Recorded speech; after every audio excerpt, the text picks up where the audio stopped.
It was crazy what was happening. People were preemptively calling this for Joe Biden. They were already starting to make those calls to circle the wagons around Joe Biden. He was sort of on a meltdown yesterday about Joe Biden being in old Joe's home state of Pennsylvania.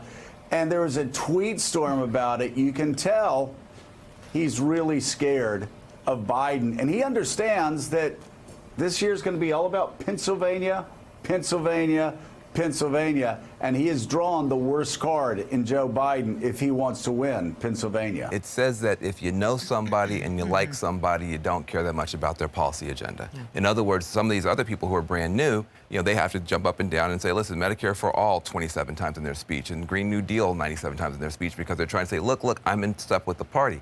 When you're Joe Biden, you could just say, hi, I'm Joe. And you had me at I'm Joe. Because he is a beloved figure in our party. He was Obama's very loyal and very effective vice president. He's had his gaffes and his stumbles, so he's humanized to us. Authenticity, right? Exactly, authenticity. He lost his son, and that was a part of the heartbreak for us. So the thing is, when you know somebody and you love somebody, you don't really care as much. And so I think he can defy gravity in this party in a way that others can't. Even though not a single debate had happened yet. See, I knew that it was possible, very possible, that Joe Biden would have a lot of unforced errors because that's what Joe Biden is. See, Joe Biden didn't make a mistake. Joe Biden didn't misspeak. Joe Biden didn't go crazy. Joe Biden went Joe Biden. That's what happened to Joe Biden. This whole conversation about segregationists, that whole conversation, that's an unforced error that Joe Biden initiated on himself. He shot himself in the foot. This is a gift to Kamala Harris. It's a gift to Bernie Sanders. It's a gift to Elizabeth Warren because a wounded Joe Biden helps everybody else. That conversation was about, frankly, me sharing a personal experience and hopefully explaining then why I felt the way I did about the comments about segregationists. It may make people uncomfortable to speak the truth about the history of our country, but we must speak the truth. And we must agree that there not only is fact that is the basis for these truths, but that we should recommit ourselves to also agreeing that these things should never happen again. So, and of course there's been some backlash to Kamala Harris.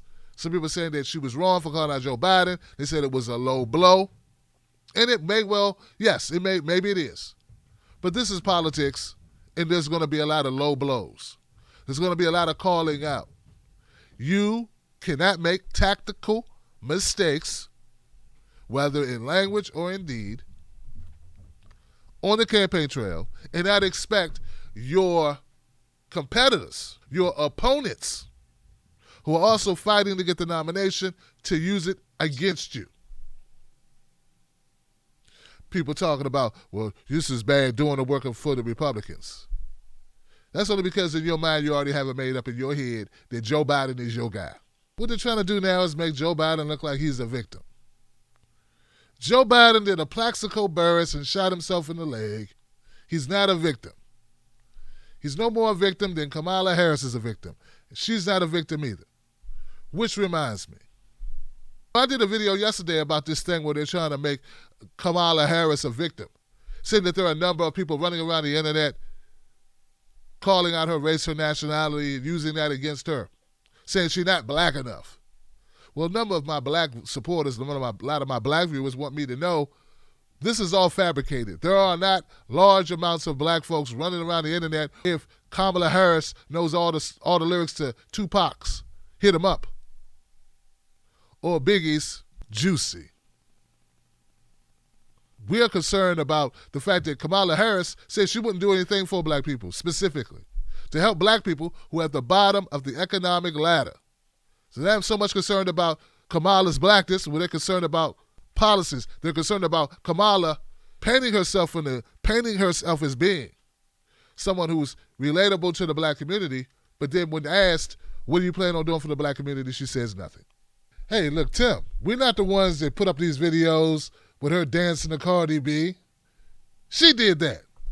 She's the one trying to adopt our culture and say that she's this person.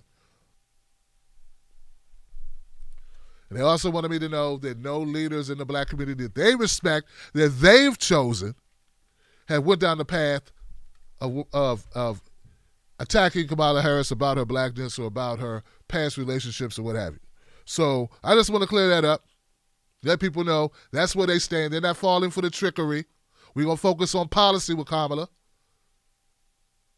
And that the Joy Reids of the world and these others, these pundits who want to make this about Kamala Harris's color are doing so in order to fool particularly white folks into thinking black folks are self-hating on Kamala Harris. Kamala Harris is very wishy-washy. She came out on the debate stand, said that she supported Medicare for all, and then the next day changed her mind. Senator, another defining moment in the debate was when every candidate was asked to raise their hand if they would abolish private insurance. In that moment, you raised your hand. But afterwards, your campaign says, actually, that's not your position. So what is your position on private insurance? So the question was, would you be willing to give up your private insurance? That's not how it was for asked. such a plan. And that's what you heard, right? Okay. Yeah, that's certainly what I heard. And in terms of, I am supportive of Medicare for all, and under a Medicare for all policy, private insurance would certainly exist. And you can't have that. You can't have somebody who one day says one thing, the next day, within 24 hours, reverses her total language.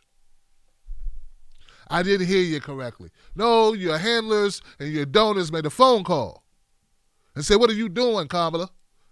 You're messing with our insurance money. You need to get it right. And Kamala went right back out there and got it right.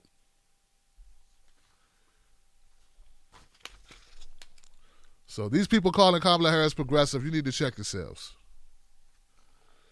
Become a member of our Wolf Pack. Do that today.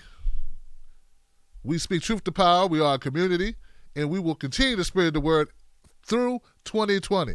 This is where you need to be. We don't pull punches all day.